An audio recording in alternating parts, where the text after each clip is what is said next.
ആമേൻ, hallelujah. ഞാൻ എൻ്റെ ഒരു ജീവിതത്തിൽ ഒരു ചെറിയൊരു അനുഭവം പറഞ്ഞ് നേരെ ഈ വിഷയത്തിലേക്ക് നമ്മൾ കടക്കുകയാണ്. ഞാൻ കഴിഞ്ഞ കുറച്ച് വർഷങ്ങൾക്ക് മുൻപ് ദൈവത്തെ അറിഞ്ഞതിന് ശേഷം ഞാൻ ദൈവവചനത്തിന് മുൻപിൽ പോകാൻ തുടങ്ങി. പല സ്ഥലങ്ങളിൽ ഞങ്ങൾ ധ്യാനങ്ങൾക്ക്, പ്രാർത്ഥനകൾക്ക് പോകും. അപ്പോൾ ഞങ്ങളോട് എപ്പോഴും ബ്രദർ പറയും, നിങ്ങൾ ഇവിടെ മാത്രം ധ്യാനം കൂടുക അല്ലെങ്കിൽ പ്രാർത്ഥന കേൾക്കുക എന്ന രീതിയല്ല, നിങ്ങൾക്ക് എവിടെയൊക്കെ പ്രാർത്ഥിക്കാൻ പോകാൻ കഴിയാമോ അവിടെയൊക്കെ പോയിക്കോ. അപ്പോൾ ഞങ്ങൾ അന്ന് ആ കാലത്ത് ഒരു 13 വർഷങ്ങൾക്ക് മുൻപ് എൻ്റെ ജീവിതത്തിൽ ദൈവത്തെ അറിഞ്ഞതിൻ്റെ ആദ്യ സമയത്ത് ഞാൻ ആദ്യമായിട്ട് അണക്കര എന്ന് പറയുന്ന ധ്യാന കേന്ദ്രത്തിൽ ഞാനൊന്ന് പോവുക.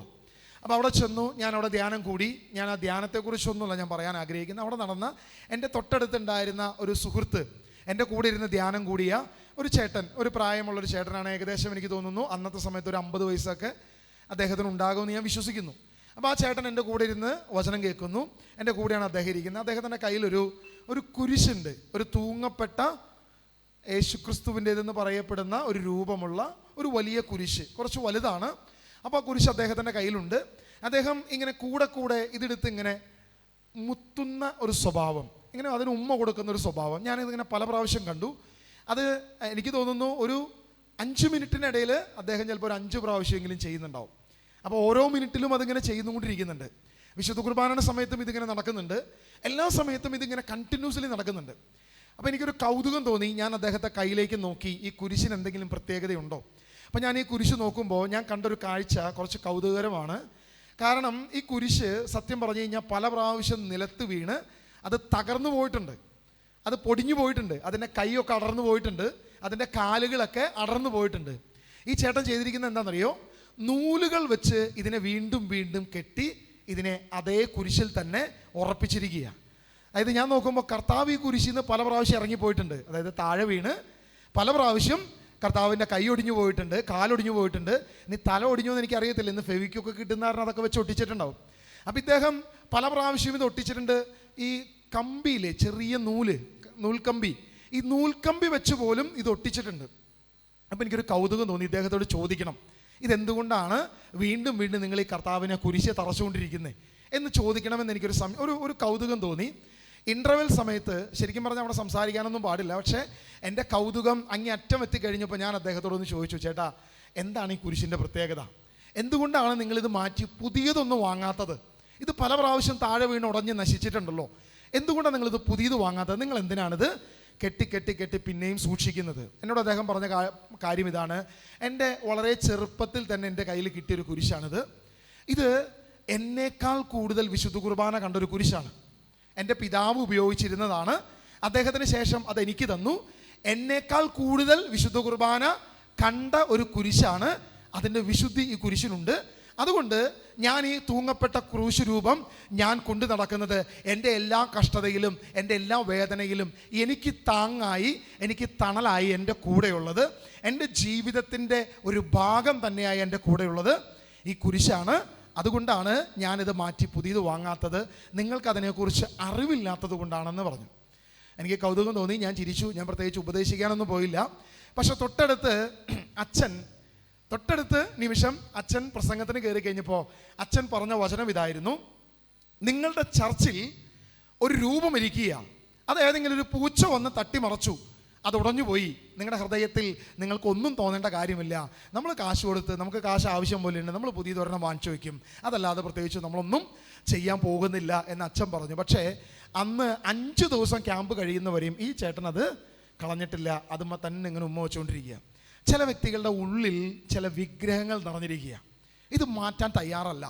എന്നിട്ട് ഞാൻ ആ ചേട്ടനോട് ചോദിച്ചു, ചേട്ടൻ എന്നിട്ട് എങ്ങനെയുണ്ട്? അപ്പൻ കൊണ്ടു നടന്ന കുരിശ് ചേട്ടൻ കൊണ്ടു നടക്കുന്നു, എങ്ങനെയുണ്ട്? ഉയർച്ചയുണ്ടോ? ചേട്ടൻ പറഞ്ഞു, കഷ്ടതയാ, ദുരിതമാ, മക്കളെ കെട്ടിച്ചയക്കാൻ കാശില്ല, വിദ്യാഭ്യാസത്തിൻ്റെ കാര്യത്തിൽ ലോൺ എടുക്കാൻ പോയിട്ട് അത് നടന്നിട്ടില്ല, 100 കൂട്ടം പ്രശ്നമാണ്, അതുകൊണ്ടാണ് ഞാൻ ഈ ധ്യാനത്തിൽ വന്നിരിക്കുന്നത്. ഇദ്ദേഹത്തിൻ്റെ പിതാവ് കയ്യിൽ നിന്ന് കൈമാറിയ കുരിശാണ്, പക്ഷെ ഇപ്പോഴും പ്രത്യേകിച്ച് ഒരു മാറ്റവും ഇല്ല. ദൈവത്തിൻ്റെ വചനം പറയുക, കർത്താവേ, കുഞ്ഞു മക്കളെ നിങ്ങൾ വിഗ്രഹത്തിൽ നിന്നും ആരെങ്കിലും അറിയോ വചനം?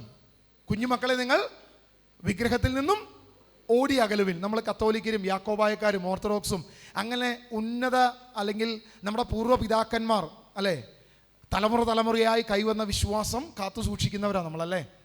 ആണോ? ആണ്. എൻ്റെ അപ്പൂപ്പൻ ഞാൻ പറഞ്ഞു കേട്ട അറിവ് മാത്രമേ ഉള്ളൂ. എൻ്റെ അപ്പൂപ്പൻ, എൻ്റെ മുത്തശ്ശൻ, അദ്ദേഹം വിവാഹത്തിന് പോയി കഴിഞ്ഞപ്പോൾ സ്വന്തമായൊരു മുണ്ടോ ഷർട്ടോ വാങ്ങാൻ കാശില്ല. എൻ്റെ അപ്പൂപ്പന് ഞാൻ കാണുമ്പോഴെല്ലാം ഒരു ഒറ്റ തോർത്തുമുണ്ടെന്ന് പറഞ്ഞാൽ അറിയാലോ അല്ലേ, ടർക്കി അല്ലെങ്കിൽ ഒരു തോർത്ത്, ഇത് മാത്രം എടുത്തുകൊണ്ടാണ് എൻ്റെ അപ്പൂപ്പനെ ഞാൻ കണ്ടിരിക്കുന്നത്. അപ്പം ഞാൻ അപ്പൂപ്പനോട് ഒരു ദിവസം ചോദിച്ചു, അപ്പൂപ്പന് ഇത് മാത്രമേ ഉള്ളൂ, നല്ല വെള്ളമുണ്ടൊക്കെ എൻ്റെ അപ്പം വാങ്ങിച്ചു തന്നിട്ടുണ്ടല്ലോ. എൻ്റെ പൊന്നുമോനെ, ഞാൻ എൻ്റെ വിവാഹത്തിന് പോയത് ഈ തോർത്തെടുത്തുകൊണ്ടാണ്. അപ്പൂപ്പൻ എന്നോട് പറഞ്ഞതാ, എൻ്റെ വിവാഹത്തിന് പോയത് ഈ തോർത്തെടുത്തുകൊണ്ടാണ്. എന്നിട്ട് അടുത്ത ജംഗ്ഷനിൽ ചെന്നപ്പോൾ, തൊട്ടടുത്ത ജംഗ്ഷനിൽ ചെന്നപ്പോൾ അപ്പൂപ്പൻ്റെ കൂടെ ഉണ്ടായിരുന്ന ഒരു സുഹൃത്തിൻ്റെ അവൻ്റെ കല്യാണത്തിന് വാങ്ങിയ ഒരു വെള്ളമുണ്ടും ഒരു ഷർട്ടും അവിടെ നിന്ന് കടം വാങ്ങി അതും ധരിച്ചു കൊണ്ടുപോയി അപ്പൂപ്പൻ നടന്നുപോയി. വിവാഹം കഴിച്ച് തിരിച്ചു വരുമ്പോൾ ഈ ജംഗ്ഷനിൽ ഭാര്യേനെയും കൈ പിടിച്ചിട്ട് നടന്നുകൊണ്ട് വരുമ്പോൾ ഈ ജംഗ്ഷനിൽ ഇത് മാറ്റാൻ വന്നപ്പോൾ കൂടെ ഉണ്ടായവർ പറഞ്ഞു, അത് നീ ഇന്ന് കൊടുക്കേണ്ട, നാളെ കൊടുത്താൽ മതി, വീട് വരെ അഡ്രസ്സും കൊണ്ട് പോരേന്ന് പറഞ്ഞു. അങ്ങനെയാണ് എൻ്റെ അപ്പൂപ്പൻ തിരിച്ച് എൻ്റെ വീട്ടിലേക്ക് വന്നത്. ഇത് ഞാൻ പറഞ്ഞു കേട്ട കഥയാണ്, എൻ്റെ അറിവിൽ ഞാൻ കണ്ടിട്ടില്ല. ഞാൻ ചോദിക്കട്ടെ, ഞാൻ അതേ മുണ്ടും എൻ്റെ അപ്പൂപ്പൻ ഈ തോർത്തുമുണ്ട് എടുത്തിട്ട് കല്യാണത്തിന് പോയെന്ന് പറഞ്ഞിട്ട് ഞാൻ എൻ്റെ പള്ളിയിൽ ഈ തോർത്തുമുണ്ട് എടുത്ത് എൻ്റെ കല്യാണ ദിവസം ചെന്ന് കഴിഞ്ഞാൽ എൻ്റെ അച്ഛൻ എന്നോട് എന്ത് പറയും? അല്ല, നിങ്ങളെന്ത് പറയും? ചെക്കൻ കഞ്ചാവാണ്, ചെക്കൻ്റെ കിളി പോയി അല്ലേ, അങ്ങനെയല്ലേ പറയത്തുള്ളൂ. തോർത്തുമുണ്ട് എടുത്തിട്ട് ഞാൻ എൻ്റെ കല്യാണത്തിന് ഇന്നത്തെ പാഷനാന്ന് പറഞ്ഞു കഴിഞ്ഞാൽ സമ്മതിക്കത്തില്ല. നിങ്ങളുടെ അപ്പൂപ്പൻ ചെയ്ത ചില അന്ധവിശ്വാസങ്ങൾ നിങ്ങൾ ഇന്നും തുടരുന്നുണ്ട്, പക്ഷെ അത് ശ്രേഷ്ഠമാണ്, അത് ഭയങ്കര ശ്രേഷ്ഠമാണ്. നിങ്ങളുടെ മുതുമുത്തശ്ശന്മാർ നിങ്ങൾ ചെയ്തു വെച്ച പല തിന്മകളും പല ആചാരാനുഷ്ഠാനങ്ങളും നമ്മളിന്ന് ചെയ്യുന്നുണ്ട്, പക്ഷെ നമുക്കത് ശ്രേഷ്ഠമാണ്. എൻ്റെ തലമുറ കൈമാറി വന്നതാണെന്ന് പറയും, എൻ്റെ അപ്പനപ്പൂപ്പന്മാർ കൈമാറി വന്നതാ. ദൈവവചനത്തെക്കുറിച്ച് അറിയാൻ പാടില്ലാത്ത അപ്പനപ്പൂപ്പന്മാർ കൈമാറി വന്ന വചന ആ ശ്രേഷ്ഠതയിലാണോ നമ്മൾ അഭിമാനിക്കേണ്ടത്? ആണോ? നമ്മൾ അഭിമാനിക്കാൻ ഒരൊറ്റ ശ്രേഷ്ഠതയുള്ളൂ, അപ്പസ്തോലന്മാരുടെ പാരമ്പര്യം. നമുക്കൊരു വചനം വായിക്കാം, അപ്പസ്തോല പ്രവൃത്തി അതിൻ്റെ 17-ാം അധ്യായം 24-ാം വാക്യം. അപ്പസ്തോല പ്രവൃത്തി അതിൻ്റെ 17-ാം അധ്യായം. നിങ്ങളെല്ലാം ബൈബിൾ എടുക്കണം. അപ്പസ്തോല പ്രവൃത്തി എന്ന് പറഞ്ഞാൽ പുതിയ നിയമത്തിലാണ്, ബൈബിളിൻ്റെ ഏകദേശം അവസാനത്തോട് അടുക്കുമ്പോൾ നമുക്ക് കാണാൻ പറ്റും. അതൊന്നെടുത്ത് വായിക്കുക. 17-ാം അധ്യായം 24-ാം വാക്യം വായിച്ചോ. പ്രപഞ്ചത്തെയും അതിലുള്ള സകലത്തെയും സൃഷ്ടിച്ചവനും സ്വർഗത്തിൻ്റെയും ഭൂമിയുടെയും കർത്താവുമായ ദൈവം മനുഷ്യനിർമ്മിതമായ ആലയങ്ങളിലല്ല വസിക്കുന്നത്. ദൈവത്തിന്റെ വചനം പറയുകയാണ്, അപ്പസ്തോലൻ പറയുകയാണ്, പ്രപഞ്ചത്തെയും അതിലുള്ള സകലത്തെയും സൃഷ്ടിച്ച സ്വർഗത്തിന്റെയും ഭൂമിയുടെയും കർത്താവായ ദൈവം മനുഷ്യനിർമ്മിതമായ ആലയത്തിലല്ല വസിക്കുന്നത്. ആലയത്തിലല്ല വസിക്കുന്നത്. ക്രിസ്ത്യാനിയുടെ ഏറ്റവും വലിയ ആലയം ഏതാ? കേരളത്തിലെ ഏറ്റവും വലിയ ശ്രേഷ്ഠമായ ദേവാലയം ഏതാ? ക്രിസ്ത്യാനിയുടെ ഏറ്റവും ശ്രേഷ്ഠമായ ദേവാലയം ഏതാ? ജെറുസലേം ദേവാലയമാണോ? ആണോ? വേളാങ്കണ്ണി പള്ളിയാണോ? ആണോ? എറണാകുളം ബസലിക്കയാണോ? സീറോ മലബാർ സഭയ്ക്കാണെങ്കിൽ എറണാകുളം ബസലിക്കയാണല്ലേ. നമ്മൾ യാക്കോബായ സഭയ്ക്കാണെങ്കിൽ പിന്നെ ഒരുപാട് വേറെ, ഇപ്പോൾ മഞ്ഞനൈക്കര ഓർത്തഡോക്സിൻ്റെയാണെന്ന് എനിക്ക് തോന്നുന്നു, കോതമംഗലം, അങ്ങനെ ഓരോ ഭാവന്മാരുടെ ചർച്ചകളും ഇതൊക്കെയാണ് നമുക്ക് ശ്രേഷ്ഠമായ ചർച്ചകൾ അല്ലേ. കർത്താവിൻ്റെ ആത്മാവ് ഇത് അപ്പസ്തോലന്മാരിലൂടെ നമ്മുടെ പാരമ്പര്യം, നമ്മൾ കാത്തു സൂക്ഷിക്കേണ്ട പാരമ്പര്യമായ അപ്പസ്തോലൻ്റെ പാരമ്പര്യം പറയുകയാണ്, ദൈവം നിന്റെ കരം കൊണ്ട് പണിത ഒരാലയത്തിലും വസിക്കുന്നില്ല. ദൈവം വസിക്കുന്ന ആലയം ഏതാണ്? നമ്മൾ തന്നെയാണ്. നേരത്തെ ഡിനോ ബ്രദർ അത് കംപ്ലീറ്റ് ചെയ്ത് പോയിരുന്നു അല്ലേ. 1 കൊരിന്തോസ് അതിൻ്റെ 3-ാം അധ്യായം അതിൻ്റെ 16-ാം വാക്യം പറയുകയാണ്, നിങ്ങൾ ദൈവത്തിൻ്റെ ആലയമാണ്, ദൈവത്തിൻ്റെ ആത്മാവ് നിങ്ങളുടെ ഉള്ളിൽ വസിക്കുന്നു. എൻ്റെ ഉള്ളിൽ ദൈവത്തിൻ്റെ ആത്മാവ് വസിക്കുന്നു. ഷിനോജ് ബ്രദറിൻ്റെ ഉള്ളിൽ ദൈവത്തിൻ്റെ ആത്മാവ് വസിക്കുന്നു. നിങ്ങൾ ഓരോ വ്യക്തിയുടെ ഉള്ളിലും ദൈവത്തിൻ്റെ ആത്മാവ് വസിക്കുന്നു. ഇപ്പം ദൈവത്തിൻ്റെ ആലയങ്ങളായിരിക്കുന്നത് ഏകദേശം 100, 125, 130, 150 ദൈവത്തിൻ്റെ ആലയങ്ങൾ എവിടെ ഇരിക്കുന്നത്. ഞങ്ങൾ ഈ 3 ദിവസം എന്തിനാണ് കഷ്ടപ്പെടുന്നത്? ഈ ദൈവത്തിൻ്റെ ആലയത്തെ ഒന്ന് പിടിച്ചു കുലുക്കണം, ദൈവത്തിൻ്റെ ആത്മാവിനെ ഇതിൻ്റെ അകത്തൊന്ന് നിക്ഷേപിക്കണം. തകർന്നു കിടക്കുന്ന ഈ ആലയത്തെ ഞങ്ങൾക്കൊന്ന് പുതുക്കി പണിയണം. ഈ ഒരൊറ്റ ആഗ്രഹം കൊണ്ടാണ് ഈ 3 ദിവസം ഞങ്ങൾ കഷ്ടപ്പെടുന്നത്. വീണ്ടും അപ്പസ്തോല പ്രവൃത്തി അതേ 17-ാം അധ്യായം 28 മുതൽ വാക്യങ്ങൾ നമ്മളൊന്ന് വായിക്കുക. 28 മുതൽ നമ്മൾ വാക്യങ്ങളൊന്ന് വായിച്ചു താഴോട്ട് പോവുക. എന്തെന്നാൽ അവിടുന്ന് നാം ജീവിക്കുന്നു, ചരിക്കുന്നു, നിലനിൽക്കുന്നു, നാം അവിടുത്തെ സന്താനങ്ങളാണ്. ദൈവത്തിന്റെ മക്കളാണോ? ദൈവത്തിന്റെ മക്കൾ ഇവിടെ ആരൊക്കെയുണ്ട്? ഒന്ന് കരമുയർത്തി ഒന്ന് കൈവീശിയേ. ദൈവത്തിന്റെ മക്കളാണെങ്കിൽ ഒന്ന് കരവീശിയേ. ദൈവത്തിൻ്റെ മക്കളാണ് അല്ലേ. ചിലത് കറുത്തിരിക്കുന്നുണ്ട്, ചിലത് വെളുത്തിരിക്കുന്നുണ്ട്, ചിലതിന് സൗന്ദര്യമുണ്ട്, ചിലതിന് സൗന്ദര്യമില്ല. അങ്ങനെ പല രീതിയിലാണ്. എന്നെ കാണാൻ വലിയ ഭംഗിയൊന്നുമില്ല, എനിക്ക് നന്നായിട്ട് അറിയാം. എന്നെയും അത്യാവശ്യം ബോർണ, എൻ്റെ മുഖത്ത് നോക്കി എന്നോട് പലരും പറഞ്ഞിട്ടുണ്ട്, എടാ നിൻ്റെ കോസ്റ്റ്യൂമൊക്കെ കൊള്ളാം, ഷൂ ഒക്കെ കൊള്ളാം, പാൻറ് ഷർട്ടൊക്കെ കൊള്ളാം, പക്ഷേ നിൻ്റെ മോന്ത മാത്രം ഇത്തിരി മോശമായിപ്പോയി, അതൊന്ന് ഒന്ന് നന്നായിരുന്നെങ്കിൽ, ഞാൻ പറഞ്ഞ മാനുഫാക്ചറിങ് ഡിഫക്റ്റാണ്, എനിക്കൊന്നും ചെയ്യാൻ പറ്റത്തില്ല. പക്ഷെ പിന്നീട് ദൈവവചനം വായിച്ചപ്പോൾ ഞാനൊരു കാര്യം മനസ്സിലാക്കി. ദൈവം തൻ്റെ സാദൃശ്യത്തിലും ഛായയിലുമാണ് മനുഷ്യനെ സൃഷ്ടിച്ചത്. അന്ന് മുതൽ എന്നോട് പറയുന്നവരോടും പറയും, എടാ നീ ആരാധിക്കുന്ന ദൈവത്തിൻ്റെ മുഖമാണ് എനിക്ക് നിനക്കത് മനസ്സിലാകാത്തതിൻ്റെ കുഴപ്പമാണ്. നീ ആരാധിക്കുന്ന ദൈവത്തിൻ്റെ മുഖമാണ് നിനക്കത് മനസ്സിലാകാത്തതിൻ്റെ കുഴപ്പമാണ്. ദൈവത്തിൻ്റെ വചനം പറയാണ്, നിങ്ങൾ ദൈവത്തിൻ്റെ സന്താനങ്ങളാണ് എന്ന് നിങ്ങളുടെ ചില കവികൾ പറഞ്ഞിട്ടുണ്ടല്ലോ. ചില കവിതയെക്കുറിച്ച് അപ്പസ്തലനായ പൗലോസ് അവിടെ എടുത്തു പറയുക. വീണ്ടും താഴോട്ട് വാക്യം വായിച്ചോ മോളെ. എന്ന് നിങ്ങളുടെ തന്നെ ചില കവികൾ പറഞ്ഞിട്ടുണ്ടല്ലോ, നാം ദൈവത്തിന്റെ സന്താനങ്ങളാകയാൽ മനുഷ്യന്റെ ഭാവനയും ശില്പവിദ്യയും ചേർന്ന് സ്വർണത്തിലും വെള്ളിയിലും കല്ലിലും കൊത്തിയെടുക്കുന്ന പ്രതിമ പോലെയാണ് ദൈവരൂപമെന്ന് വിചാരിക്കരുത്. ഷിനോജ് ബ്രദർ ഒന്ന് വന്നേ ബ്രദറെ. ഷിനോജ് ബ്രദറിനെ ഒരു ഉദാഹരണമാക്കി എടുക്കുക. ഇത് ഏകദേശം എന്ത് തൂക്കം കാണും? നിങ്ങളൊന്ന് ഇമാജിൻ ചെയ്യാം. എന്ത് തൂക്കം കാണും?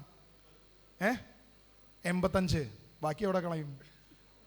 മുറിച്ച് കളയാനൊന്നും പറ്റില്ല, ക്രിസ്മസ് ആണ്, വെട്ടാൻ കൊടുക്കാൻ പറ്റത്തില്ല, അതുകൊണ്ടാ. ഓക്കെ, എത്രയുണ്ട്? 100. സെഞ്ചുറി അടിച്ച്. ബാറ്റൊന്ന് പൊക്കി. എല്ലാവരും കൈ അടിച്ചോ? സെഞ്ചുറി അടിച്ച്. ഓക്കെ, അപ്പോൾ 100 കിലോ തൂക്കമുള്ള ഈ ഷിനോജ് ബ്രദർ, ഇതിനെ കാണുമ്പോൾ നമുക്കൊരു മനുഷ്യരൂപം ഉണ്ടല്ലോ അല്ലേ? നല്ല അന്തസ്സുള്ള, നല്ല തീറ്റയൊക്കെ ഉള്ള ഭവനത്തിൽ നിന്നാണ്, വീട്ടിൽ നിന്നാണ് വന്നത്. അത്യാവശ്യം നന്നായിട്ട് വെച്ച് വിളമ്പി കൊടുക്കുന്ന ഒരു വീട്ടിൽ നിന്നാണ് വരുന്നത്. അതുകൊണ്ട് ഈ ആരോഗ്യത്തിൽ ഇങ്ങനെ നിൽക്കുന്നത്. അപ്പോൾ ഇദ്ദേഹത്തെ കാണുമ്പോൾ നമുക്ക് എന്ത് തോന്നുന്നത്? ഒരു മനുഷ്യനായിട്ട് തോന്നുന്നില്ലേ? ഉണ്ടല്ലോ അല്ലേ? മനുഷ്യനായിട്ട് തോന്നുന്നുണ്ട്. നിങ്ങൾ ആ വചനം ഒന്ന് വായിച്ചേ. ഇപ്പോൾ വായിച്ച വചനം ഒന്ന് വായിച്ചേ. നാം ദൈവത്തിൻ്റെ സന്താനങ്ങളാകയാൽ. അപ്പോൾ ഷിനോജ് ദൈവത്തിൻ്റെ സന്താനമാണ് അല്ലേ? ദൈവത്തിൻ്റെ സന്താനമാണ്, ദൈവത്തിൻ്റെ മകനാണ് അല്ലേ? അപ്പോൾ ഈ മകൻ ഇത് ദൈവത്തിൻ്റെ കുഞ്ഞാണെങ്കിൽ ഇതിൻ്റെ അപ്പൻ എങ്ങനെയായിരിക്കും? ഇതിപ്പോൾ 100 കിലോ ഉണ്ട് അല്ലേ? ഇതിൻ്റെ അപ്പൻ എങ്ങനെയായിരിക്കും? ഏകദേശം തിരക്കേടില്ലാത്തൊരു 100-110 നമുക്ക് പ്രതീക്ഷിക്കാം. ഓക്കെ, അപ്പോൾ ദൈവത്തിൻ്റെ സന്താനങ്ങളാകയാൽ വായിച്ചോ. മനുഷ്യന്റെ ഭാവനയും ശില്പവിദ്യയും ചേർന്ന് സ്വർണത്തിലും വെള്ളിയിലും കല്ലിലും കൊത്തിയെടുക്കുന്ന പ്രതിമ പോലെയാണ് ദൈവരൂപമെന്ന് വിചാരിക്കരുത്. അതായത് ഇതിന് 100 കിലോ ഉണ്ടെങ്കിൽ ഇതിൻ്റെ അപ്പൻ 150 കിലോ ഉണ്ടെന്ന് നീ വിചാരിക്കരുത്, അല്ലെങ്കിൽ അത് 100 ആണെന്ന് നീ വിചാരിക്കരുത്. അത് തമ്മിൽ വ്യത്യാസമുണ്ടെന്ന കർത്താവിൻ്റെ വചനം പറയുന്നത്. മനസ്സിലായോ? അപ്പച്ചൻ എത്ര കിലോ തൂക്കുണ്ട്? അറിയില്ല. ഓക്കെ, എന്തും ആവട്ടെ, നിങ്ങളൊന്ന് ശ്രദ്ധിക്കണേ. നീ കാണുന്ന ഈ മനുഷ്യനെ കണ്ടിട്ട് ഇത് ദൈവത്തിൻ്റെ കുഞ്ഞാണല്ലോ, അതുകൊണ്ട് ദൈവം ഇതുപോലെ തന്നെ ഇരിക്കുന്നു നീ ചിന്തിച്ചാൽ അത് നിന്റെ വിഡ്ഢിത്തരമാണ്. ഇതാരാ പറഞ്ഞ്? അപ്പസ്തോലനായ പൗലോസ് നമ്മുടെ മുമ്പ് വെളിപ്പെടുത്തിയ വചനമാണ്. വായിച്ചു. നാം ദൈവത്തിൻ്റെ സന്താനമാകിയാൽ മനുഷ്യൻ്റെ ഭാവനയിലും ശില്പിയിലും നല്ല മീശ, നല്ല താടി, നല്ല നരച്ച മുടി, അല്ലെങ്കിൽ കുറച്ച് പെട്ട തല, ഇതൊക്കെയുള്ളൊരു കർത്താവാണ് നിന്റെ കർത്താവെന്ന് നീ വിചാരിച്ചെങ്കിൽ നിനക്ക് തെറ്റിപ്പോയി. അങ്ങനെയല്ല ദൈവം. അങ്ങനത്തെ ഒരു ദൈവമല്ല നമ്മുടെ ദൈവം, കർത്താവായ യേശു ക്രിസ്തു. അവൻ ഭൂമിയിൽ വന്നു, അവൻ കന്യകയിൽ പിറന്നു, അവൻ 33 വർഷക്കാലം മനുഷ്യനായി ഭൂമിയിൽ അവതരിച്ചു, ഭൂമിയിൽ ഉണ്ടായി. പക്ഷെ അവൻ എന്തിനു വേണ്ടിയിട്ടാണ് ഭൂമിയിൽ വന്നത്? എൻ്റെ നിന്റെ രക്ഷയ്ക്ക് വേണ്ടി കാൽവരിയിൽ ക്രൂശിതനാകാൻ, അവൻ്റെ രക്തം നമുക്ക് വേണ്ടി സമർപ്പിക്കാനാണ് അവൻ ഈ ഭൂമിയിൽ കടന്നു വന്നത്. Hallelujah, hallelujah. അവൻ മനുഷ്യൻ മാത്രമാണോ ദൈവമാണോ? എൻ്റെ യേശു മനുഷ്യൻ മാത്രമാണോ? അവൻ പൂർണ്ണ മനുഷ്യനും പൂർണ്ണ ദൈവവുമാകയാൽ നിന്റെ ഭാവനയിലും നിന്റെ ചിന്തയിലും സ്വർണത്തിലോ കല്ലിലോ നീ ഒരു കൊത്തിയൊരു രൂപമുണ്ടാക്കി ഇതാണ് ദൈവമെന്ന് നീ ചിന്തിക്കുന്നുവെങ്കിൽ നിനക്ക് തെറ്റി. നീ മണ്ടനാ. ഇതാരാ പറഞ്ഞേ? ഞാനല്ല, അപ്പസ്തോലനാ പറഞ്ഞേ. വായിച്ചോ, താഴോട്ട് വായിച്ചോ മോളെ. അജ്ഞതയുടെ കാലഘട്ടങ്ങളെ ദൈവം കണക്കിലെടുത്തു. നിനക്ക് അറിവില്ലാത്ത കാലം ഉണ്ടല്ലോ, അതിനെ കർത്താവ് അങ്ങോട്ട് മാറ്റിവെക്കും. അജ്ഞതയുടെ കാലമാണ്, അതിന് ഞാൻ അങ്ങോട്ട് മാറ്റിവെക്കും. പക്ഷേ ഇന്ന് ദൈവവചനമാണ് നീ വായിച്ചത്, അപ്പസ്തോലന്മാരുടെ പ്രവൃത്തി നീ വായിച്ചു. ഇനി നിനക്ക് ഒഴിവ് കഴിവില്ല. ഇനി മാറി രക്ഷപ്പെടാമെന്ന് നീ വിചാരിക്കരുത്, നീ അങ്ങനെ ചിന്തിക്കരുത് എന്ന് പറയുക. വീണ്ടും താഴോട്ട് വായിച്ചോ. എന്നാൽ ഇപ്പോൾ എല്ലായിടത്തുമുള്ള സകല ജനങ്ങളും പശ്ചാത്തപിക്കണമെന്ന് അവിടുന്ന് ആജ്ഞാപിക്കുന്നു. ദൈവം പറയുകയാണ്, സകല ജനങ്ങളും പശ്ചാത്തപിക്കണം. ഇന്ന് ഇരിക്കുന്ന 150 ആത്മാക്കളും 150 ആലയങ്ങളും പശ്ചാത്തപിക്കണം. ഇന്നലെ വരെ ആ താടിക്കാരനിൽ ഡാവിൻചി വരച്ച ആ ചിത്രത്തിൽ, ഇന്നലെ ബ്രദർ കുറേ ചിത്രം കാണിച്ചല്ലോ അല്ലേ? ഇന്നത്തെ ഏതാണെന്നുള്ളത് നിങ്ങൾക്ക് തന്നെ കൺഫ്യൂഷൻ ആയിരുന്നു. ഒത്തിരി ചിത്രങ്ങൾ കാണിച്ചു. അപ്പോൾ ഈ താടിക്കാരൻ്റെ രൂപമാണോ നമ്മുടെ യേശുവിൻ്റെ? ആണോ? ഈ താടിക്കാരൻ്റെ രൂപത്തിൽ യേശുവിനെ കാണാൻ തുടങ്ങിയത് യഥാർത്ഥത്തിൽ 16-ാം നൂറ്റാണ്ടിന് ശേഷമാണ്. 8-ാം നൂറ്റാണ്ട് തുടങ്ങിയാണ് രൂപങ്ങൾ വെച്ചുള്ള ആരാധനകൾ തുടങ്ങിയത്. 8-ാം നൂറ്റാണ്ട്, യേശുക്രിസ്തുവിനും 800 വർഷങ്ങൾക്ക് ശേഷം യേശുക്രിസ്തുവും അപ്പസ്തോലന്മാരും വിശുദ്ധ വേദപുസ്തകവും എല്ലാം ശേഷം 800 വർഷങ്ങൾക്ക് ശേഷമാണ് ഈ രൂപങ്ങൾ വെച്ച് ആരാധിക്കാൻ തുടങ്ങിയത്, അല്ലെങ്കിൽ ചില കാര്യങ്ങൾ തുടങ്ങിയത്. വീണ്ടും ഡാവിഞ്ചി ആ ചിത്രം വരയ്ക്കുന്നത് 16-ാം നൂറ്റാണ്ടിലാണ്. 16-ാം നൂറ്റാണ്ടിന് ശേഷമേ ഈ പരിപാടി തുടങ്ങിയുള്ളൂ. നിങ്ങളത് ചിന്തിച്ചു നോക്കുക. അതായത് നമ്മുടെ വീട്ടിൽ ഇന്നും കയറി ചെല്ലുമ്പോൾ മറ്റേ താടിക്കാരൻ്റെ രൂപ, കുഞ്ഞിനെ ജനിച്ച് ആ കുഞ്ഞ് വീഴുമ്പോൾ തന്നെ കൊച്ചിനെ കാണിക്കുന്നത് ഈശോപ്പച്ചൻ. ഏതപ്പച്ചൻ? കൊച്ചിനൊരു പേടിയില്ല, കർത്താവിനെ കാണത്തില്ല, കർത്താവിനെ അറിയത്തുമില്ല. ഈ വിഗ്രഹത്തിൻ്റെ പ്രത്യേകത എന്താണെന്നറിയാമോ?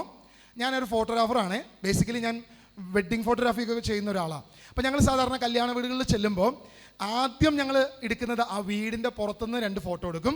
അതിനുശേഷം പ്രാർത്ഥനാ മുറി എടുക്കും.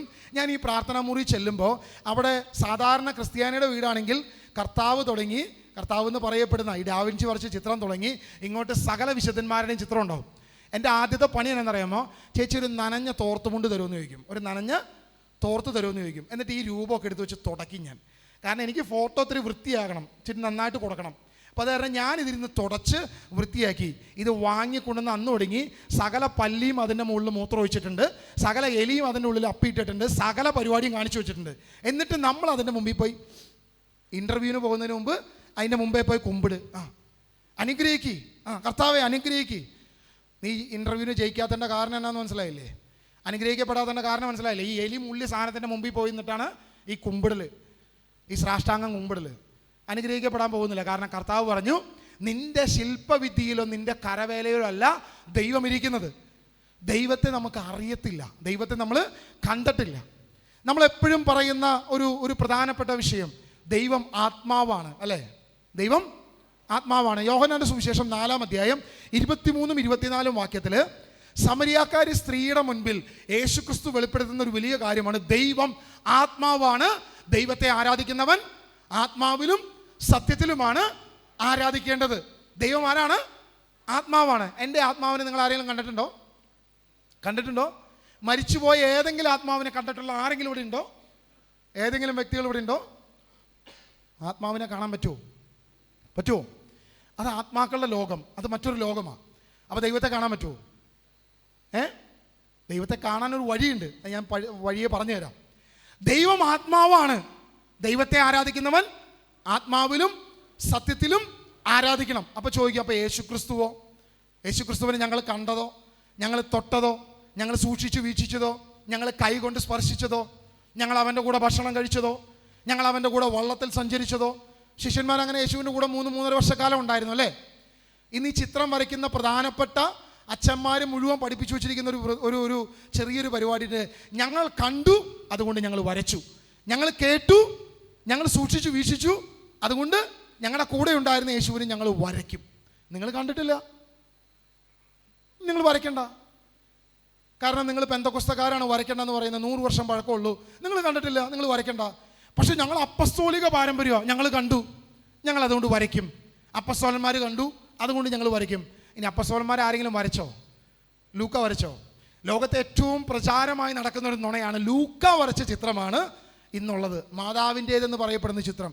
സത്യത്തിൽ ലൂക്ക ഒരു എന്താ പറയുക, ഒരു ഛായാചിത്രം പോയിട്ട് എനിക്ക് തോന്നുന്ന ഒരു ബോർഡിൽ ഇന്നലെ ബ്രദർ വരച്ച പോലെ ഒരു വര പോലും ബ്രദർ ലൂക്ക വരച്ചതായിട്ട് പറയപ്പെടുന്നില്ല. ലൂക്ക വൈദ്യനായിരുന്നു, ദൈവവചനത്തിൽ തെളിവുണ്ട്, ലൂക്ക വൈദ്യനായിരുന്നു. പക്ഷേ ചരിത്രത്തിൽ ഒരു സ്ഥലത്തും ഇല്ലാത്തൊരു സംഭവം കെട്ടിപ്പടുത്തുകൊണ്ടുവന്നൊരു കഥയാണ് ലൂക്ക ചിത്രം വരച്ചു. പിന്നെ ഒരു സാധനമുണ്ട്, ടൂറിനിലെ കച്ച, യേശുവിനെ പൊതിഞ്ഞ കച്ച, അതിൽ യേശുവിൻ്റെ ചിത്രം ഉണ്ടായിരുന്നു. അതിൻ്റെ പരിശോധന 12-ാം നൂറ്റാണ്ട് വരെ പഴക്കമുള്ളൂ ആ ടൂറിനിലെ കച്ചയ്ക്ക്. അതായത് യേശു ക്രിസ്തുവിനും 1200 വർഷം കഴിഞ്ഞിട്ടാണ് ഈ കച്ച ഉണ്ടായതെന്നാണ് ചരിത്രം പറയുന്നത്, അല്ലെങ്കിൽ ടെസ്റ്റുകൾ പറയുന്നത്. സയൻസ് കൃത്യമായ ലാബുകളിൽ ടെസ്റ്റ് ചെയ്ത സംഭവം പറയുന്നത് 12-ാം നൂറ്റാണ്ടിൽ. അപ്പോൾ അതും നമുക്ക് കളയാം. പിന്നെ ഒരു സാധനമുണ്ട്, വേറോനിക്ക തുടച്ച മുഖത്തിൽ യേശുവിൻ്റെ മുഖം പതിഞ്ഞു. വേറോനിക്ക ഒരു തുവാല വെച്ച് തുടച്ചല്ലോ. ഇതിന് ബൈബിളിൽ തെളിവില്ല, ചരിത്രങ്ങളിൽ തെളിവില്ല, അങ്ങനെ ഒരു സംഭവമില്ല. ആ പറഞ്ഞ തുണിയും ഇന്ന് ഉള്ളതായിട്ട് പറയപ്പെടുന്നില്ല. അപ്പം ഇങ്ങനെ കുറേ നുണകൾ മാത്രമാണ് ഈ യേശുവിൻ്റെ ചിത്രം എന്ന് പറയപ്പെടുന്ന ഈ സംഭവത്തിൽ നമ്മുടെ മുമ്പിലുള്ളൂ. അല്ലാതെ യഥാർത്ഥ ചിത്രം ഇന്ന് വരെ ആർക്കും ലഭിച്ചിട്ടില്ല. വീണ്ടും നിങ്ങൾ ശ്രദ്ധിച്ചോ, യോഹന്നാന്റെ സുവിശേഷത്തിൽ നമ്മൾ കണ്ടു യേശു ദൈവം ആത്മാവാണെന്ന് പറയുന്നത്. ആരാ പറഞ്ഞത്? അതാരാ പഠിപ്പിച്ചേ? യേശു പറഞ്ഞതാ. വേറെ ആരെങ്കിലും പറഞ്ഞാണെങ്കിൽ നമുക്കൊന്ന് മാറ്റി വയ്ക്കാം. ആരാ പഠിപ്പിച്ചേ? യേശു സമരിയക്കാരി സ്ത്രീയോട് പറയാണ് ദൈവം ആത്മാവാണ്. ആത്മാവിനെ കണ്ടിട്ടുണ്ടോ ആരെങ്കിലും? എനിക്കൊരു ആഗ്രഹമുണ്ട്, ആരെങ്കിലും മരിക്കുമ്പോൾ ഒരു ചില്ലുകൂട്ടിലിട്ട് അടയ്ക്കണം. അപ്പോൾ ഈ ആത്മാവ് എങ്ങനെ പുറത്ത് പോകണമെന്ന് അറിയണമല്ലോ. മരിക്കാറാകുമ്പോൾ, നമ്മുടെ അപ്പാപ്പനൊക്കെ മരിക്കാറാകുമ്പോൾ എന്തായാലും ഇത് വെടി തീരാൻ പോവാണ്, എന്നാൽ പിന്നെ ഒരു ചില്ലുകൂടുണ്ടാക്കി അടച്ച് ഒരു കാറ്റ് പോലും കയറാത്ത രീതിയിൽ നിന്ന് അടച്ചു കഴിഞ്ഞാൽ ഈ ആത്മാവ് എവിടെ പോകണമെന്ന് അറിയണമല്ലോ, ഒന്ന് തോപ്പിക്കണം. പണ്ട് ചെറുപ്പത്തിലുണ്ടായിരുന്ന ആഗ്രഹമാണ്. പക്ഷെ അപ്പാപ്പൻ മരിച്ചപ്പോൾ അപ്പച്ചൻ സമ്മതിച്ചില്ല, അല്ലെങ്കിൽ ചെയ്തു നോക്കായിരുന്നു. ചെയ്തായിരുന്നെങ്കിൽ ഇപ്പോൾ ഇവിടെ നിൽക്കത്തില്ല, വല്ല ഊളംപാറയിലോ എവിടെയെങ്കിലൊക്കെ കൊണ്ടത് ചങ്ങലക്ക് ഇട്ടനെ. അതുകൊണ്ടാണ് ചെയ്യാണ്ടിരുന്നത്. 2 കൊറിന്തോസ് അതിൻ്റെ 3-ാം അധ്യായം 17-ാം വാക്യം നമുക്കൊന്ന് വായിക്കാം. 2 കൊറിന്തോസ് ലേഖനമാണ്, പുതിയ നിയമത്തിലാണ്, ബൈബിളിൻ്റെ അവസാന സമയം എടുത്ത് നോക്കുക. ബൈബിളിൻ്റെ അവസാനത്തിൽ 2 കൊറിന്തോസ് 3-ാം അധ്യായം 17-ാം വാക്യം. കർത്താവ് ആത്മാവാണ്, കർത്താവിന്റെ ആത്മാവുള്ളിടത്ത് സ്വാതന്ത്ര്യമുണ്ട്.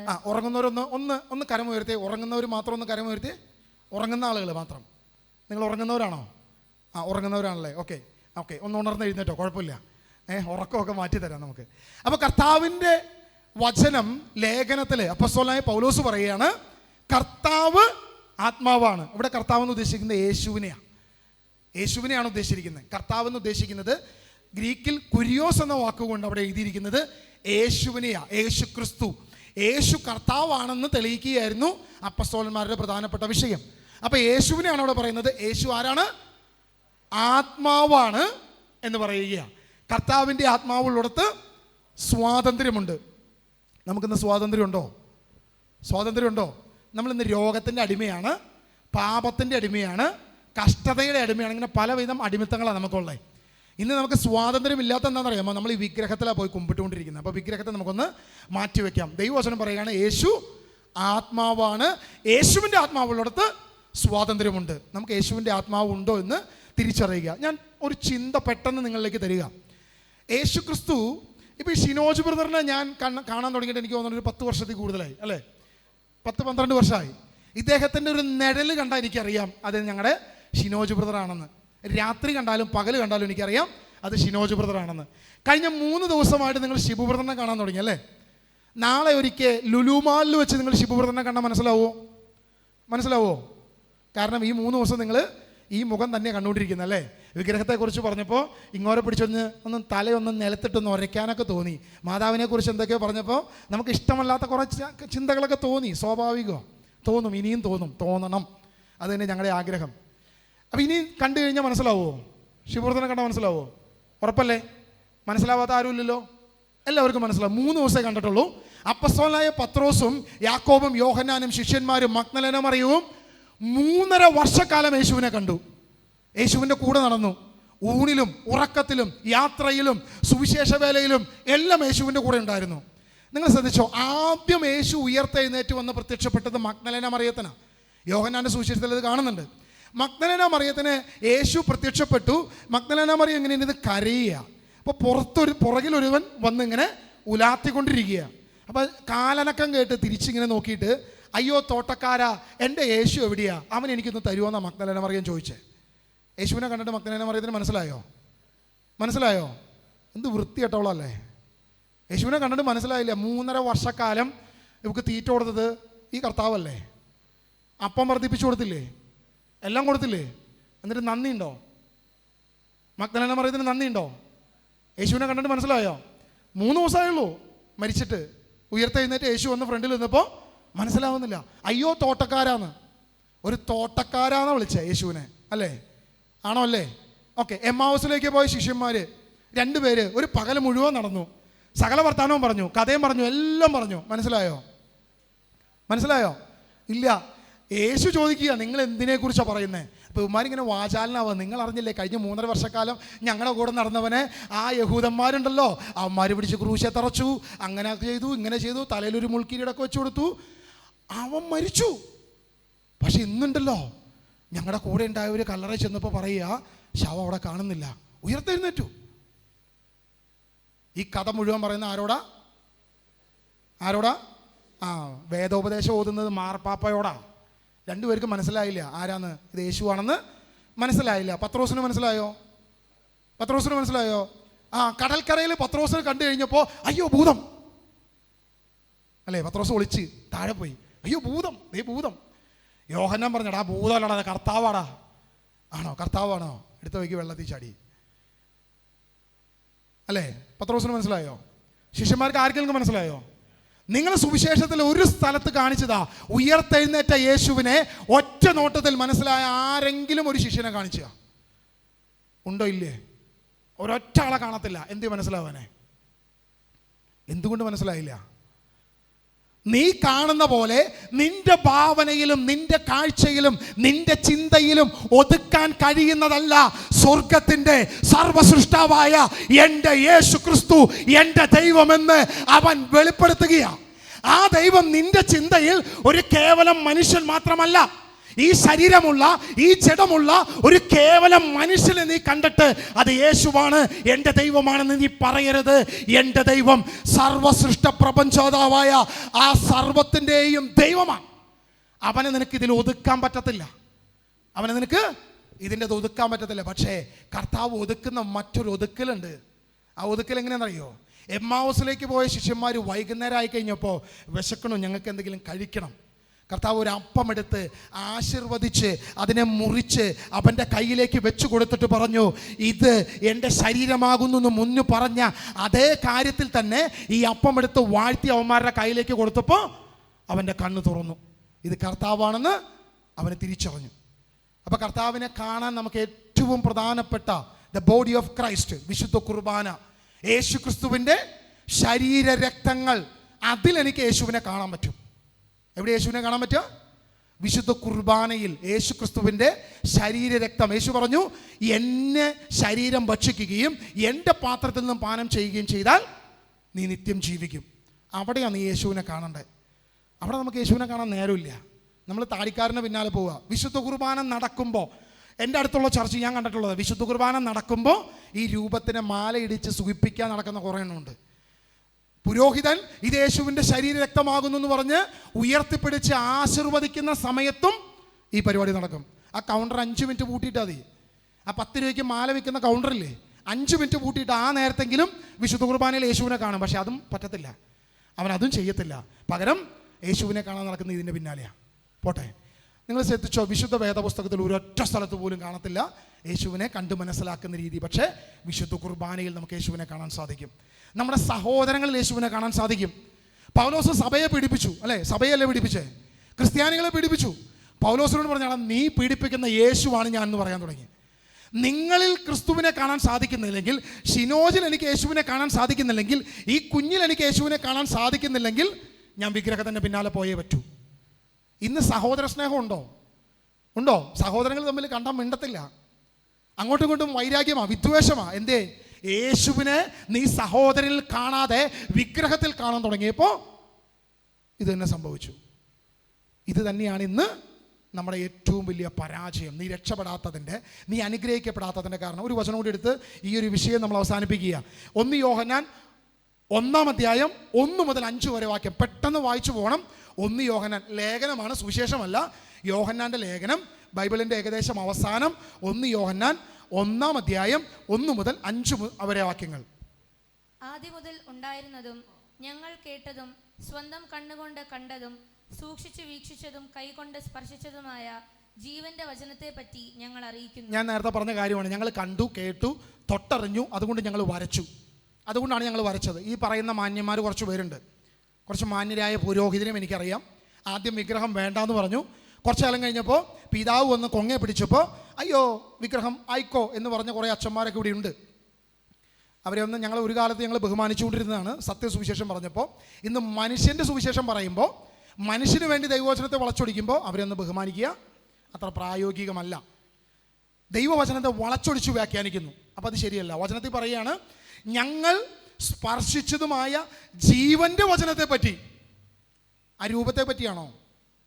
വചനത്തെ പറ്റി. നിങ്ങൾ അതിൻ്റെ 5-ാം വാക്യം ഒന്ന് വായിച്ചേ. 5-ാം വാക്യം ഒന്ന് വായിച്ചോ.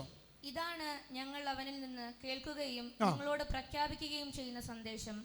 ദൈവം പ്രകാശമാണ്. അവിടെ കഴിഞ്ഞു. ഇതാണ് ഞങ്ങൾ അവനിൽ നിന്ന് കേൾക്കുകയും സ്വീകരിക്കുകയും ചെയ്ത സന്ദേശം. ദൈവം പ്രകാശമാണ്. ദൈവം പ്രകാശമാണ്. പൗലോസിന്റെ മുമ്പിൽ ഏതെങ്കിലും രൂപം വെളിപ്പെട്ടോ? ഇല്ല. ദൈവം പ്രകാശമായിട്ടാണ് പൗലോസിന്റെ മുമ്പിൽ വെളിപ്പെട്ടെ. ദൈവത്തിന്റെ ആത്മാവ് യോഹന്നാനോട് പറയാണ്, നിങ്ങൾ ഉദ്ദേശിക്കുന്ന പോലെ ഭാവനയല്ല, സൃഷ്ടിയല്ല, അത് രൂപത്തിൽ ഇങ്ങനെ വയ്ക്കാൻ പറ്റുന്നതല്ല. കർത്താവ് ആത്മാവാണ്, ദൈവം പ്രകാശമാണ്. വീണ്ടും പഠിപ്പിക്കുക. ആ തൊട്ടറിഞ്ഞതും കണ്ടതും കേട്ടതുമായ ക്രിസ്തു ആരാന്ന് പറയുന്നത്? ക്രിസ്തു പ്രകാശമാണെന്ന് പറയുന്നത്. യേശുവാണ് ലോകത്തിൻ്റെ പ്രകാശം. ഇതാ ലോകത്തിൻ്റെ പാപങ്ങൾ നീക്കാൻ വന്ന ദൈവത്തിൻ്റെ കുഞ്ഞാട്. ക്രിസ്തുവാകുന്ന പ്രകാശത്തിൽ നമുക്കിന്ന് ദൈവത്തെ കാണാൻ സാധിക്കുന്നില്ല. പകരം സഹോദരങ്ങളിൽ ക്രിസ്തുവിനെ കാണാൻ സാധിക്കുന്നില്ല. നമ്മളിന്ന് രൂപത്തിൻ്റെ പിന്നാലെയാണ്. ഏത് വിഗ്രഹത്തിൽ നിന്ന് ഭയങ്കര ചെലവാണ്. ഉറങ്ങിക്കിടക്കുന്ന ഔസേപിതാവ്, കുരുക്കഴിക്കുന്ന മാതാവ്, അല്ലേ, തലമുടി നീണ്ടു വളരുന്ന ക്രിസ്തു, ഇങ്ങനെയൊക്കെ പല സാധനങ്ങളാണ്. കണ്ണീര് വരുന്നു, പാല് വരുന്നു, തേന് വരുന്നു. ഇന്ന് വരെ വേണ്ട സാധനം ഒന്നും കൊടുത്തില്ല. വല്ല സ്വർണ്ണമൊക്കെ കിട്ടുകയാണെങ്കിൽ കടമെങ്കിലും മാറിയാണ് ഈ അമ്മച്ചിയുടെ. ഞങ്ങളൊരു വീട്ടിൽ ചെന്നതാണ്. തേൻ വരുന്ന ഒരു മാതാവ്. ഞാൻ ചോദിച്ചു, മാതാവ് ഈ തേൻ കൊടുത്തിട്ട് വല്ല കാര്യമുണ്ടോ? അത് വില കുറഞ്ഞ സാധനം, ഒന്നും വലിയ കാര്യമൊന്നുമില്ല, അതും വെള്ളം ചേർത്തായിരിക്കും. ഇത്തിരി സ്വർണ്ണോ അങ്ങനെ എന്തെങ്കിലും കൊടുക്കുകയാണെന്നുണ്ടെങ്കിൽ അതുകൊണ്ട് വല്ല ഗുണമുണ്ട്. ആ ചേച്ചിയെങ്കിലും രക്ഷപ്പെടും. എന്താ പറയുക, മോനെ ഞങ്ങൾ പരിശോധിച്ചപ്പോൾ മുഴുക്കുടിയനായ മകൻ. ആ മകൻ്റെ കുടി മാറാൻ വേണ്ടി ചേച്ചി ഒരു അഭ്യാസം, ഒരു കണ്ണുകെട്ട്. കണ്ട മോനെ, മാതാവിൽ നിന്നും തേനും പാലും ഒഴുകുന്നു. പിറ്റേ ദിവസം തുടങ്ങി ചക്കൻ അതിലും വലിയ കുടിയായി. അങ്ങനെ കുടി നിർത്താനാ? ഇതാണ് നമ്മൾ അറിയുന്ന പരിപാടി. ഞാൻ നേരത്തെ പറഞ്ഞല്ലോ, എൻ്റെ അപ്പൂപ്പൻ എങ്ങനെ മുണ്ടെടുത്തുകൊണ്ട് തോർത്ത് കൊണ്ട് കൊടുത്തുകൊണ്ട് കല്യാണത്തിന് പോയി. ഞാനിന്ന് തോർത്ത് കൊണ്ട് കൊടുത്തുകൊണ്ട് കല്യാണത്തിന് പോയാൽ നിങ്ങൾ പറയും ചെക്കന് പ്രാന്തായി എന്ന് പറയും, അല്ലേ? അങ്ങനെയല്ലേ പറയത്തുള്ളൂ. അപ്പോൾ അതുപോലെയാണ് നിങ്ങളുടെ വിശ്വാസം. അത് നിങ്ങൾ തിരിച്ചറിഞ്ഞാൽ മതി. നിങ്ങളിന്ന് ചെയ്യുന്ന പല ഫോളോ അപ്പും നിങ്ങളുടെ കഴുത്തിൽ കുറേ വെന്തിങ്ങിയൊക്കെ കിടക്കുന്നില്ലേ, കുറേ കൊന്തയൊക്കെ കിടക്കുന്നില്ലേ? നിങ്ങളുടെ കൈയുടെ ഈ ബൈബിളിൻ്റെ പുറത്ത് സ്നേഹം കൊണ്ട് യേശുവിൻ്റെ ഈ പറഞ്ഞ ഡാവിഞ്ചി വരച്ച് ചിത്രം വരയ്ക്കുന്ന കുറേ ടീമുകളുണ്ട്. സ്നേഹത്തിൻ്റെ കഥ പറയുമ്പോൾ ഇതുകൂടി പറഞ്ഞ് അവസാനിപ്പിക്കാം. നിങ്ങൾ ലാസ്റ്റ് സപ്പർ എന്ന് പറയുന്ന ആ ചിത്രത്തിൽ കാണുന്ന യേശുവിൻ്റെ രൂപമുണ്ടല്ലോ, താടിയൊക്കെ വെച്ച് മുടിയൊക്കെ നീട്ടി വളർത്തി. ഈ പറഞ്ഞ ചെങ്ങാതി ആരാ വരച്ചതെന്ന് അറിയാലോ അല്ലേ? ഡാവിഞ്ചിയാണ് ഇത് വരച്ചത്. ഇതിൻ്റെ ചരിത്രം വെറുതെ അറിയാവുന്ന കമ്പ്യൂട്ടറോ മൊബൈലൊക്കെ ഉപയോഗിക്കുന്നവർ വെറുതെ ഒന്ന് ഗൂഗിൾ ചെയ്ത് നോക്കിയാൽ മതി, ചരിത്രം അറിയാൻ പറ്റും. ഡാവിഞ്ചി ഈ ചിത്രം വരച്ചു. ഡാവിഞ്ചി കുറേ പേരെ വരച്ചു, യേശുവിനെ വരച്ചു, ഇങ്ങനെ എല്ലാവരെയും വരച്ച് അവസാനം യൂദാസിനെ വരയ്ക്കണം. യൂദാസിനെ കണ്ട നിഷ്കളങ്കൻ, എന്നാൽ ചതിയൻ, ഏറ്റവും ദുഷ്ടൻ. ഇങ്ങനെയുള്ളൊരു മുഖം കിട്ടാൻ ഡാവിഞ്ചി ഇങ്ങനെ കറങ്ങി നടന്നപ്പോഴാണ് ഒരു രാജാവിൻ്റെ അടുത്ത് ചെല്ലുമ്പോൾ അവിടെ നിന്നും തൂക്കിക്കൊല്ലാൻ കൊണ്ടുപോകുന്നൊരു കുറ്റവാളി, തൂക്കിലേറ്റാൻ കൊണ്ടുപോകുന്നൊരു കുറ്റവാളിനെ കണ്ടു. ഡാവിഞ്ചി നോക്കിയപ്പോൾ കൊള്ളാം, യൂദാസ് ആക്കാൻ പറ്റിയ അടിപൊളി ഐറ്റം. ഡാവിഞ്ചി പറഞ്ഞു, എനിക്ക് കുറച്ച് ദിവസത്തേക്ക് ഇവനെ വേണം. രാജാവ് പറഞ്ഞു, ഓക്കെ, കാരണം ഏറ്റവും പ്രശസ്തനായ ചിത്രകാരൻ, കൊണ്ടുപോയിക്കോ. ഇവനെ കൊണ്ടുപോയി ഇരുത്തി യൂദാസിനെ വരച്ച് കംപ്ലീറ്റ് ചെയ്യാറാകുമ്പോൾ ഇവനിരുന്ന് കരയാൻ തുടങ്ങി, ഇവനിരുന്ന് നിലവിളിക്കാൻ തുടങ്ങി. ഡാവിഞ്ചി ചോദിച്ചു, എന്താ പ്രശ്നം, എന്താ നിനക്ക് പ്രശ്നം? അപ്പോൾ അവൻ പറഞ്ഞു, നിനക്ക് എന്നെ അറിയോ ഡാവിഞ്ചി? പിന്നെ നീ കഴിഞ്ഞ 2-3 ദിവസമായിട്ട് എൻ്റെ മുമ്പിൽ ഇരിക്കുകയല്ലേ, നീ എന്നെ വരച്ചുകൊണ്ടിരിക്കുകയല്ലേ, എനിക്ക് നിന്നെ അറിയാതിരിക്കുമോ? അല്ല, ഞാൻ ഇതിനു മുമ്പ് ഇവിടെ വന്നിട്ടുണ്ട്. നീ വരച്ച യേശുവിൻ്റെ ചിത്രം എന്നെ നോക്കിയാ നീ വരച്ചേ. അന്ന് ഞാൻ നിഷ്കളങ്കനായിരുന്നു. ഇന്ന് എൻ്റെ കാമുകിയെ കൊന്ന തിന്മയുടെ നടുവിൽ ഞാൻ നിൽക്കുമ്പോൾ, തൂക്കിക്കൊല്ലാൻ എന്നെ വിധിച്ച് നിൽക്കുമ്പോൾ നീ വരച്ച യേശുവിൻ്റെ ചിത്രവും അതേ ചിത്രം തന്നെയാണ്. ഞാൻ നിങ്ങളോട് സൗമ്യ ഒരു ട്രെയിനിൽ ഒരു പെൺകുട്ടിയെ കൊന്ന ഒരുത്തനുണ്ട്. എന്നാ അവൻ്റെ പേര്? ഗോവിന്ദച്ചാമി അല്ലേ? ഗോവിന്ദച്ചാമി. ഈ ഗോവിന്ദച്ചാമിയുടെ ചിത്രം കൊണ്ടുവന്ന് വെച്ച് നല്ല വലിയ ഒരു 10x10 സൈസിൽ കൊണ്ടുവന്ന് വെച്ചിട്ട് ഒരു മാലയൊക്കെ ഇടിയിച്ച് ഇതെൻ്റെ അപ്പാപ്പനാ എന്ന് പറയാൻ നിങ്ങൾക്ക് ആർക്കെങ്കിലും അഭിമാനമുണ്ടോ? ഉണ്ടോ? ഒരു കൊലപാതകയുടെ ചിത്രം വീടിൻ്റെ ഉമ്മറത്തും സകലത്തും വെച്ചുകൊണ്ട് കിടക്കുക, കഴുത്തിൽ തൂക്കിയിട്ടുകൊണ്ട് കിടക്കുക, ബൈബിളിൻ്റെ പുറത്തും വെച്ചുകൊണ്ട് കിടക്കുക. എന്നിട്ട് പറയുക ഇതെൻ്റെ യേശുവാ. ഏത് യേശു? കർത്താവ് പുറംകാലിനടിക്കും നിന്നെ. ഇതാണോ യേശു? നിങ്ങൾ വെറുതെ ഗൂഗിൾ ചെയ്ത് നോക്ക്.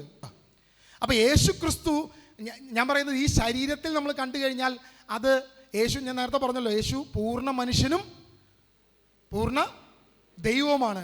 ഈ മനുഷ്യത്വം മാത്രമേ നമുക്ക് വരയ്ക്കാൻ പറ്റത്തുള്ളൂ, അല്ലേ? വേറെ എന്തെങ്കിലും വരയ്ക്കാൻ പറ്റുമോ? ഒന്നും വരയ്ക്കാൻ പറ്റത്തില്ല. അപ്പോൾ ദൈവമാണോ?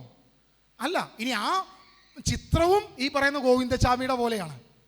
നമ്മൾ അതുകൊണ്ട് ഇതെല്ലാം മാറ്റിവെക്കുന്നു പറയുന്നത്. യേശുവിൻ്റെ അതേ ഒരു ഫോട്ടോ നമ്മുടെ കയ്യിലുണ്ടെങ്കിൽ, ലൂക്കായോ മത്തായോ, അല്ലെങ്കിൽ ലൂക്ക ഇനി യേശുവിൻ്റെ ചിത്രം വരച്ചു എന്ന് പറഞ്ഞാലും കോമഡിയാണ്, കാരണം ലൂക്ക ഡയറക്റ്റ് ശിഷ്യനല്ല. ഇനി മത്തായോ യോഹനാനോ യേശുവിൻ്റെ ചിത്രം വരച്ചു എന്ന് പറഞ്ഞാൽ പിന്നെയും നമുക്ക് മനസ്സിലാക്കാം അങ്ങനെ ഒരു സംഭവം ഇല്ല. അങ്ങനെ ഒരു സംഭവം ചരിത്രത്തിൽ ഒരു സ്ഥലത്തും ഇല്ല. ഓക്കെ, നമുക്ക് ആ വിഷയം ഒന്ന് കംപ്ലീറ്റ് ചെയ്യാം. നിങ്ങൾ ശ്രദ്ധിച്ചോ? അപ്പോൾ യേശുവിൻ്റെ കൂടെ നടന്നവർക്ക് യേശുവിനെ കണ്ടിട്ട് മനസ്സിലായില്ല.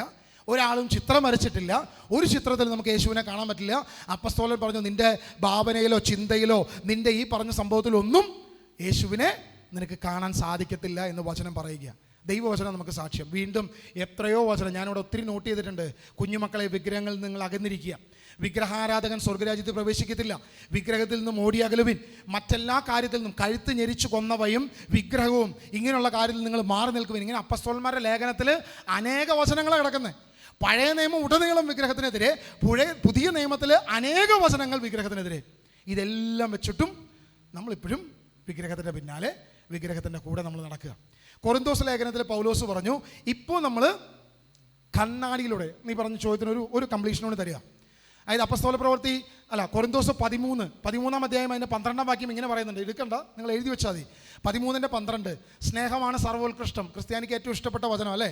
സ്നേഹം അസൂയപ്പെടുന്നില്ല, സ്നേഹം ദീർഘക്ഷമയുള്ളതാണെന്നൊക്കെ പറഞ്ഞിട്ടുള്ള അതിൻ്റെ അവസാനം പറയുന്നുണ്ട്, ഇപ്പോൾ നിങ്ങൾ കണ്ണാടിയിലൂടെ അവ്യക്തമായി കാണുന്നു, അപ്പോഴാകട്ടെ നമ്മൾ മുഖാഭിമുഖം ദർശിക്കും. വെളിപ്പാട് പുസ്തകത്തിൽ വരുമ്പോൾ കൃത്യമായിട്ട് പറയുക, കുഞ്ഞാടിൻ്റെ മുഖം നമ്മൾ ദർശിക്കും, വ്യക്തമായിട്ട് പറയുക. ഇപ്പോൾ നമ്മൾ കണ്ണാടിയിലൂടെ അവ്യക്തമായി, ഇന്ന് നമ്മൾ കാണുന്ന ആ മിറർ അല്ലട്ടോ അവിടെ പറയുന്നത്, കല്ലു ഉരച്ച് നമ്മൾ വെള്ളത്തിൽ നമ്മുടെ മുഖം കാണില്ലേ, അതുപോലെ ഒരു ഷാഡോ പോലെ, ഷെയ്ഡ് പോലെ കാണുമെന്ന് പറയുന്നത്.